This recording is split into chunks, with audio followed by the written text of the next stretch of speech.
સ્વનું અભિમાન છે, હું ઈશ્વરનો સંતાન છું.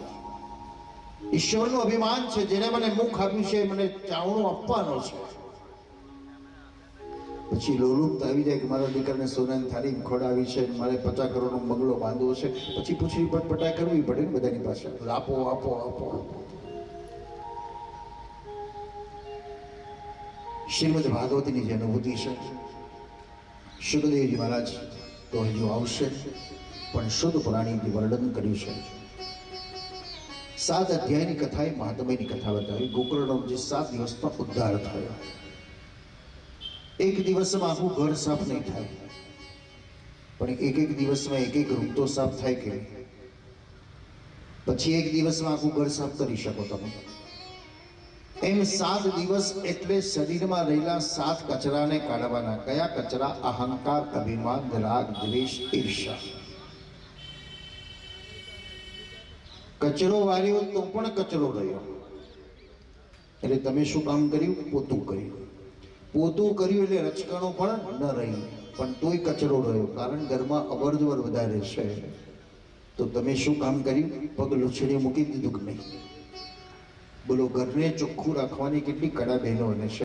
તો શરીરરૂપી ઘરને ચોખ્ખું રાખવાની કળા શાસ્ત્ર બતાવે છે. સવારમાં તમે સેવા સ્મરણ કરો, અને જ્યારે જ્યારે સમય મળે ત્યારે ભગવત નામ સ્મરણ કરતા જાઓ. 7 દિવસમાં ધંધોકારીનો ઉદ્ધાર થયો.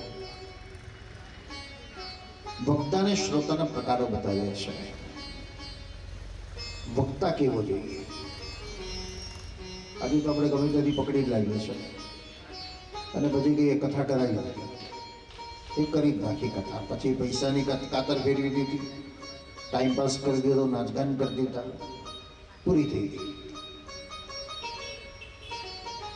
વક્તાની પણ કસોટી હોવી જોઈએ, અને શ્રોતાની પણ કસોટી હોવી જોઈએ. શ્રોતામાં જિજ્ઞાસા છે, શ્રોતામાં ઉત્કંઠા છે, પ્રભુ પ્રત્યેનો પ્રેમ ભાવ છે, તો કથામાં આનંદ આવશે. ગઈકાલે તમારી બહેનપણીઓ તમને ફોન કરીને પૂછ્યું હશે, કેમ આજે 4 વાગે 5 વાગે તો દેખાયા નહીં તમે? પછી તમે કહ્યું હશે, હું તો શિવગંગામાં કથામાં જઉં છું. એટલે તરત પ્રશ્ન કર્યો હશે, એમ કથામાં જાઉં છો?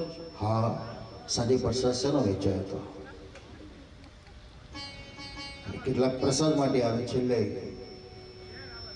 કેટલાક કહેશે જોક શાયરી બધું સંભળાય છે, તો આવીએ થોડું નાચગાન કરવા.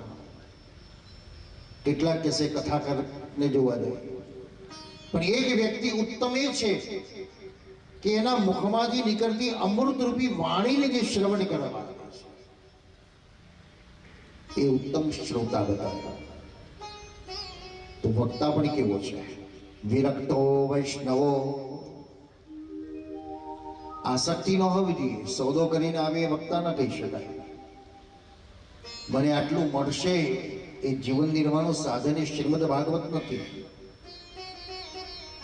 શ્રી મહાપ્રભુજી તો આજ્ઞા કરે છે, શ્રીમદ ભાગવતનો વિક્રય ન થવો જોઈએ.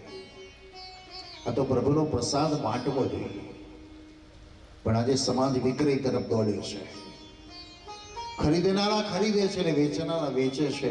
ભગવાન રૂપિયે બંધાતો નથી, ભગવાન રૂપિયે તોલાતો નથી, અને ભગવાન રૂપિયે ખરીદાતો નથી. એ તો આર્ટિફિશિયલ જ મળી શકે. એક ધનવાન શેઠ મંદિરમાં દર્શન કરવા ગયા. એટલે 1 કલાક લાઈનમાં ઊભા હતા. પૂજારી આટા મારે, કોઈ ઘરાક મળી જાય તો સારું. અને પૂજારી શેઠને જોયા. શેઠ દર્શન કરવા છે? હા, દર્શન કરવા છે. આવો મારી પાછળ. કેમ? અરે હું તમને એકદમ નજીકમાંથી જલ્દી દર્શન કરાવી દઉં. તું મને જલ્દી દર્શન કરી દઈશ? હા. એટલે પૂજારી કીધું, મને 1000 રૂપિયા આપજો, હું તમને જલ્દી આગળ જઈને દર્શન કરાવી દઉં. શેઠ પણ માથાનો ફરેલો. એને વિચાર કર્યો કે દર્શન કરવા હોય ને 1000 રૂપિયા આપું તો તને આમ તું આ બધા કરતા મને આગળ લઈ જાઉં, તો એક કામ કરીને, જો તારામાં એટલી બધી તાકાત હોય તો હું તને 5000 રૂપિયા આપું. ભગવાન નહીં બોલે, લઈને જા. પેલો પૂજારી કે ગાડા છો તમે? ભગવાન આવતા હશે. શેઠે કીધું તને 10,000 આપીશ, મારે ઘેર મોકલી દેજે ભગવાનને. માણસ શોર્ટકટ બતાવે ને આપણે બધા ગાણાની જેમ દોડીએ છીએ. પછી આવી કે મેં તો બહુ દર્શન કરી લીધા, પણ દર્શનનો અનુભવ ન થયો તમને. ના તપ થયું તમારાથી, ના જિજ્ઞાસા જાગી, ના ઉત્કંઠા જાગી. અને એ તમે 1 કલાક 2 કલાક લાઈનમાં ઊભા છો ને 1 સેકન્ડનું દર્શન થાય ને તો તમને આ શરીરમાં રોમાંસ આવી જાય છે. પેલે શોર્ટકટમાં ગયા તો કોઈ આનંદ ના આવ્યો, ખાલી દર્શન કરી લીધા.